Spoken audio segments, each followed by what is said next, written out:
சென்னையில் ஆவடி அருகே கோயில் உண்டியல்களை குறிவைத்து கைவரிசை காட்டி வந்த கொள்ளையனை சிசிடிவி கேமரா மூலம் போலீசார் அதிரடியாக கைது செய்துள்ளனர். நள்ளிரவில் இரும்பு கம்பியுடன் ஊருக்குள் நடமாடியவருக்கு சிறை வாசல் திறக்கப்பட்டுள்ளது. நடந்தது என்ன? ஊர் உறங்கும் நள்ளிரவில் திருட்டு வேலையில் இறங்கிய கொள்ளையனை 100க்கும் மேற்பட்ட சிசிடிவி கேமராக்களை ஆய்வு செய்து போலீசார் தட்டி தூக்கியிருக்கின்றனர். கோயில்களில் காணிக்கை வருவாயில் கையை வைத்து சொகுசு வாழ்க்கை வாழ்ந்த இளைஞருக்கு சிறை விருந்து வைக்கப்பட்டிருக்கிறது. வலே திருடன் சிக்கியது எப்படி? திருவள்ளூர் மாவட்டத்தில் ஆவடி காவல் ஆணையரக எல்லைக்கு உட்பட்ட திருமுல்லைவாயல் மற்றும் அய்யப்பாக்கம் பகுதிகளில் கொள்ளையன் ஒருவர் நடமாடியிருக்கிறார். இரும்பு கம்பியுடன் வலம் வந்த நபர் நள்ளிரவில் கோயிலாக சுற்றியிருக்கிறார். அய்யப்பாக்கம் அஞ்சுகம் நகர் மற்றும் திருமுல்லைவாயல் பசும்பொன் நகர் பகுதிகளில் உள்ள விநாயகர் கோயில், கருமாரியம்மன் கோயில்களில் உள்ளே நுழைந்திருக்கிறார். தான் கொண்டு வந்த இரும்பு கம்பியால் உண்டிகளை உடைத்து அதில் இருந்த காணிக்கை பணத்தை களவாடி சென்றிருக்கிறார். இதேபோன்று சோழன் நகரில் உள்ள ஓம் சக்தி விநாயகர் கோயில் மற்றும் மாரியம்மன் கோயில்களிலும் கைவரிசையை காட்டியிருக்கிறார் அந்த நபர். அடுத்தடுத்து கோயில் உண்டிகளை உடைத்து காணிக்கை பணத்தை கொள்ளையன் அள்ளிச் சென்ற சிசிடிவி காட்சியை கண்டு பக்தர்கள் பதறி போயிருக்கின்றனர்.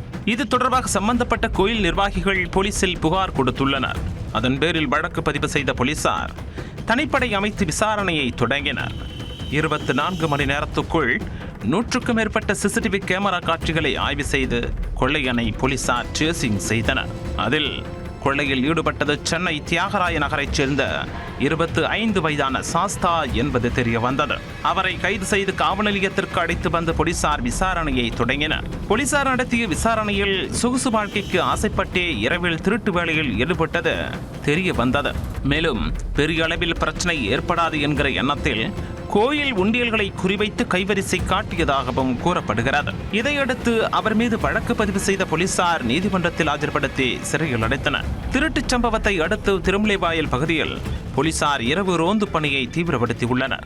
இருந்தபோதும் முக்கிய சாலை சந்திப்புகளில் குடியிருப்பு நலச்சங்கங்கள் இணைந்து புதிய சிசிடிவி கேமராக்களை பொருத்த வேண்டும் எனவும் வேண்டுகோள் விடுத்துள்ளனர். குறிப்பாக கோயில் மற்றும் வீடுகளின் பாதுகாப்பை உறுதி செய்ய பொதுமக்களும் ஒத்துழைக்க வேண்டும் என போலீசார் கேட்டுக் கொண்டுள்ளனர். சந்தேகத்திற்கிடமான நபர்களின் நடமாட்டம் தெரிந்தால் உடனே அருகில் உள்ள காவல் நிலையத்திற்கு தகவல் தெரிவிக்க வேண்டும் எனவும் அவர்கள் அறிவுறுத்தியுள்ளனர்.